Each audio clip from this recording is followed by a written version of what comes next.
बहुत साल पहले पूर्व भारत की एक राज्य पश्चिम बंगाल के एक गांव में एक तांत्रिक आए। उस तांत्रिक को देखकर बच्चे से बूढ़े आदमी तक डरने लगे। इसलिए वह तांत्रिक जब गांव में घूमता था तो कोई उनसे कुछ नहीं कहता था। लेकिन एक दिन एक 15 साल का बालक ने उनसे पूछा, आप कौन हैं? उस तांत्रिक ने कुछ देर उस बालक को देखा। उस तांत्रिक की आंख जल उठी, मानो जैसे उसे वह चीज मिल गई जिसका उसे सालों से इंतजार था। उस तांत्रिक ने जवाब दिया, मैं एक तांत्रिक हूँ। आप कहाँ से हैं? मैं इस गांव के बाहर एक श्मशान में रहता हूँ। आप उधर क्या करते हो? उधर तो कोई नहीं जाता, हर कोई उस जगह से डरता है। हाँ, मुझे पता है, इसलिए तो मैं उधर रहता हूँ। डर को जितना ही मेरा काम है, मैं उधर साधना करता हूँ। तुम जाओगे उधर मेरे साथ?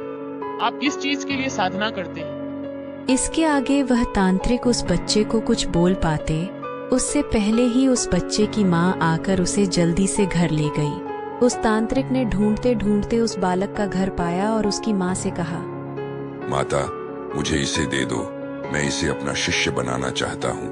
मैंने इस बालक की आंखों में एक आग देखा है। यह बालक ज्यादा दिन घर में नहीं रहेगा। आप यहाँ से कृपया चले जाइए और मेरे बेटे को छोड़ दीजिए। तब तांत्रिक ने कुछ नहीं कहा और वहाँ से चला गया। अचानक कुछ दिन बाद वह बालक लापता हो गया। गांव वालों ने उस बालक को बहुत ढूंढा, लेकिन कहीं नहीं मिला। तो गांव वालों ने गांव के बाहर उस श्मशान में आकर देखा, लेकिन वहां भी कोई नहीं था। असल में जब से तांत्रिक से मुलाकात हुई थी, तब से उस बालक को तांत्रिक के बारे में और जानने की चाहत थी, इसलिए उसने गांव से भाग गया था।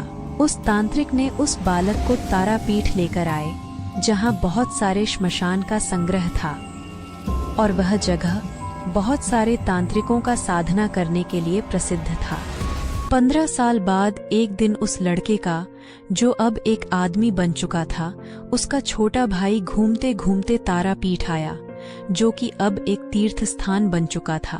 वहां उसने अपने बड़े भाई को बहुत साल बाद देखा और पहचाना। उसका बड़ा भाई भी उसे देखकर पहचान गया। फिर उसके भाई ने उसे बताया, भैया, आप लौट चलिए। आपके चले जाने के बाद पिताजी आपके दुख में दिल का दौरा पड़ने से चल बसे, लेकिन माँ आज भी आपके इंतजार में बैठी हैं। ये हो नहीं सकता, मैं अब घर नहीं लौट सकता, तुम लौट जाओ। लेकिन उसने कुछ दिनों से चिंतित था अपनी माँ के बारे में सोचकर। यह बात उसके गुरुजी ने नोटिस किया और एक दिन उससे पूछा, क्या हुआ कमल, तुम्हें कुछ दिनों से बहुत चिंतित दिखाई दे रहा है? तो उसने अपने गुरुजी को सब कुछ बताया। उसके गुरुजी ने कहा, तुम्हारी माँ आज भी तुम्हारी राह देख रही हैं, इसलिए तुम कितना भी साधना क्यों न कर लो, लेकिन कभी अपनी माँ को दुख देकर सफल नहीं हो पाओगे। तुमने बहुत सालों से काली माता की सेवा की है, अब तुम अपनी जन्म देने वाली माँ के पास लौट जाओ। इसे काली माता का ही इशारा समझो। तो उस आदमी ने 15 साल बाद 30 साल की उम्र में अपने गांव में लौट कर आए और अपनी माँ को खुशी देने के लिए अपनी माँ की बात मानकर शादी की। उस आदमी का नाम था कमल प्रकाश, जो आज इतने सालों बाद अपने बेटे के लिए बहुत ज्यादा चिंतित थे, जैसे कभी उसकी माँ उसके लिए चिंतित थी। जब उसने देखा कि क्वार्टर में अविनाश का कोई नामो निशान नहीं है, तो वह तुरंत स्थानीय बाजार की तरफ चलने लगे। रास्ते में उसे वह बूढ़ा आदमी मिला, जो कुछ अन्य स्थानीय लोगों को अपने साथ लेकर आ रहे थे। सभी ने मिलकर पूरे इलाके की तलाशी ली, लेकिन अविनाश का कोई सुराग नहीं मिला। अचानक एक स्थानीय व्यक्ति ने कुछ कहा और सभी लोगों के बीच एक गूंज उठी, मानो सभी लोग बहुत डर गए हैं किसी बात को लेकर। ये लोग इतने डरे हुए क्यों हैं? क्या बात है? गांव के अंत में श्मशान के पास एक बहुत पुराना बरगद का पेड़ है। वहां रात में कोई नहीं जाता। क्यों? उस बरगद के पेड़ में क्या है? सालों पहले एक पूरा परिवार, कुल 7 लोग उस बरगद के पेड़ से लटककर आत्महत्या कर लिए थे। उन पर गांव के मंदिर से गहने चुराने का आरोप था। गांव वालों ने उन्हें सार्वजनिक रूप से प्रताड़ित किया, इसलिए शर्मिंदगी के कारण उन्होंने वह दुखद कदम उठाया। उन लोगों की मौत के बाद पूरे गांव में कई रहस्यमयी मौतें हुई। फिर क्या हुआ? एक दिन एक साधु गांव में आया और मृत लोगों से गांव को बचाया। साधु ने उन परिवार के आत्मा को उसी पेड़ में बांध दिया। उसके बाद हर कोई उस रास्ते को तब तक नजरअंदाज करता है जब तक कोई आपात स्थिति न हो। कमल प्रकाश जी ने उनसे अनुरोध किया, मुझे उस बरगद के पेड़ तक ले चलो। मुझे यकीन है कि अविनाश वहीं होगा। वह घटना कई साल पहले हुई थी। अब एक आदमी हमारी मदद मांग रहा है, हमें मदद करनी चाहिए। बूढ़े दादाजी का समझाने के बाद फिर गांव वाले वहां जाने के लिए राजी हो गए। जब कमल प्रकाश जी और वह बूढ़ा दादाजी गांव वालों को लेकर श्मशान के पास उस बरगद के पेड़ के पास आए तो देखा कि अविनाश उस पेड़ के नीचे अचेतन होके पड़ा हुआ है। जब कमल प्रकाश जी ने उसे जगाने की कोशिश की तो अविनाश ने अचानक आंखें खोलीं और उनके पिता को धक्का दिया और बोले, तुम्हें क्या लगता है कि यह तुम्हारा बेटा अविनाश है? मुझे पता है मुरली, तुम मेरे बेटे के शरीर के अंदर हो। अब उसका शरीर छोड़ दो। ना मैं अविनाश हूँ और ना मुरली। मैं हूँ आदित्य प्रताप, जिसके पूरे परिवार को इस गांव वालों ने मिलकर मारा था। तब वह बूढ़े दादाजी सामने आए और बोले, आदित्य प्रताप, तुम और तुम्हारे पूरे परिवार ने आत्महत्या की थी। इसके जिम्मेदार सिर्फ और सिर्फ तुम हो। ये लोग तो बाहर वाले हैं, इन लोगों को छोड़ दो। तुम्हें और इस गांव वालों को कुछ भी पता नहीं था। फिर भी इस गांव वालों ने मिलकर हमें प्रताड़ित किया था। अब बहुत साल बाद मुझे एक ब्राह्मण लड़का मिला है, जिसकी मदद से मैं इस गांव को एक श्मशान में बदल दूंगा। तभी मेरा बदला पूरा होगा। अचानक कमल प्रकाश जी ने अपनी जेब से सिंदूर और हल्दी निकाला और कुछ मंत्र बोलकर अविनाश उर्फ आदित्य प्रताप पर छिड़क दिया। आदित्य प्रताप छटपटाने लगा। तभी कमल प्रकाश जी ने उसी मंत्र से बंधी हुई हल्दी और सिंदूर से अविनाश के चारों ओर एक गोंडी बना दी और अविनाश उर्फ आदित्य प्रताप को काबू में कर लिया ताकि वह भाग न सके। कमल प्रकाश जी जब बाजार से यहाँ आए थे तभी तैयारी करके आए थे, लेकिन उन्हें पता नहीं था कि अविनाश के शरीर में मुरली की जगह आदित्य प्रताप है। इसलिए उन्होंने पहले चौंक गए थे।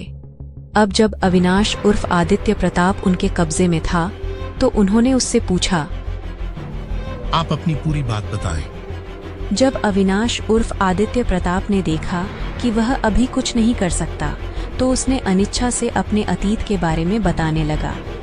बहुत साल पहले मैं अपने पूरे परिवार के साथ इस गांव में खुशी से रहता था। मैं इसी गांव के मंदिर का हिसाब रक्षक था। एक दिन मुझे पता चला कि इस मंदिर को संस्कार के लिए गांव से जमा किया गया पैसा इस गांव के सरपंच ने हड़प लिया। जब मैंने सरपंच से इस बात का जवाब मांगा तो सरपंच ने मुझ पर मंदिर का गहना चुराने का झूठा इल्जाम लगाकर गांव वालों से मेरे पूरे परिवार को प्रताड़ित करवाया। जब मैंने उसके खिलाफ थाने में जाने का सोचा तो उसे इस बात का पता चल गया और उसने अपने आदमियों से मिलकर मुझे और मेरे पूरे परिवार को इस बरगद के पेड़ पर लटका दिया। किसी को नहीं छोड़ा और गांव में हमारे आत्महत्या करने की अफवाह फैला दी। मेरे परिवार की मौत के जिम्मेदार पूरे गांव के लोग हैं। लेकिन यह घटना हुए बहुत साल हो चुके हैं। तुम्हारे परिवार के हर किसी की आत्मा को इतने दिनों में मुक्ति मिल चुकी है। क्या तुम यह पुरानी बात भूल नहीं सकते? वह पुरानी बात होगी तुम्हारे लिए, मेरे लिए नहीं। मेरे अंदर आज भी बदले की आग जल रही है। मुझे इस गांव को श्मशान में बदलते हुए देखना है, तभी मेरा बदले की आग बुझेगी। लेकिन तुम मेरे बेटे के शरीर में कैसे आए और क्यों आए? तुम्हें तो इतने साल में और भी लोग मिल सकते थे। एक साधु ने मुझे इस पेड़ पर बांध दिया था, इसलिए मैं गांव में घुस नहीं सकता। मेरी आत्मा सिर्फ गांव के बाहर घूम सकती है, लेकिन किसी का कुछ नहीं कर सकता और ज्यादा दूर भी नहीं जा सकता।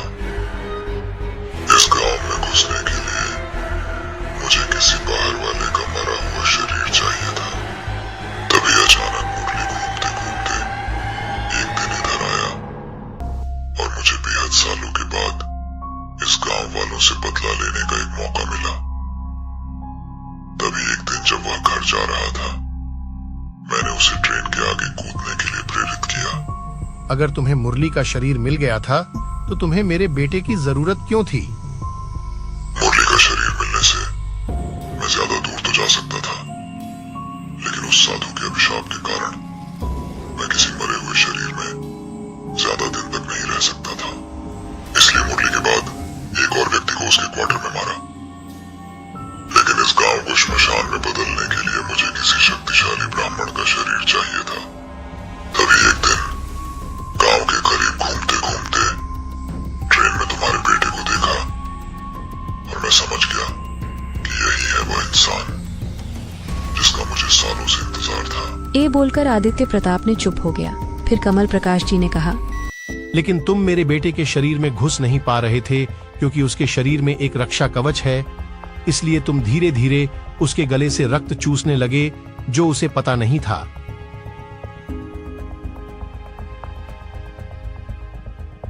और सोचा कि जब वह कमजोर होगा, उसका रक्षा कवच का पावर कमजोर होगा, तभी तुम उसके शरीर में घुसोगे। तब आदित्य प्रताप ने गुस्से में कहा, हाँ, ऐसा ही है। सब ठीक चल रहा था, लेकिन अचानक तुम आ गए। अब मैं तुम्हारे बेटे के शरीर में आ चुका हूँ। अगर मुझे मारना है तो तुम्हें अपने बेटे को मारना होगा। अब तो तुम्हें पता चल गया होगा मेरी ताकत के बारे में। मैं जिसे चाहूं उसे दिखाई दे सकता हूं। अगर तुम अपने बेटे को जिंदा देखना चाहते हो तो इस गांव को छोड़कर चले जाओ, तभी तुम्हारा बेटा जिंदा रह पाएगा। तब कमल प्रकाश जी ने सोचा कि अविनाश को बचाने का एकमात्र उपाय है कि आदित्य प्रताप की आत्मा को खुद के शरीर में बसाकर खुद का बलिदान देना होगा। ऐसा सोचकर उन्होंने मंत्र बोलने लगे और आदित्य प्रताप छटपटाने लगा। जब आदित्य प्रताप की आत्मा अविनाश के शरीर को छोड़कर कमल प्रकाश जी के शरीर में आने ही वाले थे, तब गांव के उस बूढ़े दादाजी ने समझ गया कि कमल प्रकाश जी क्या करने जा रहे हैं। उन्होंने तुरंत कमल प्रकाश जी को अपने आसन से धक्का मारा और खुद उस आसन पे बैठ गया और आदित्य प्रताप की आत्मा उनके शरीर में घुस गई। उस बूढ़े बाबा ने कमल प्रकाश जी को कहा, बेटा, यह हमारे गांव का अभिशाप है।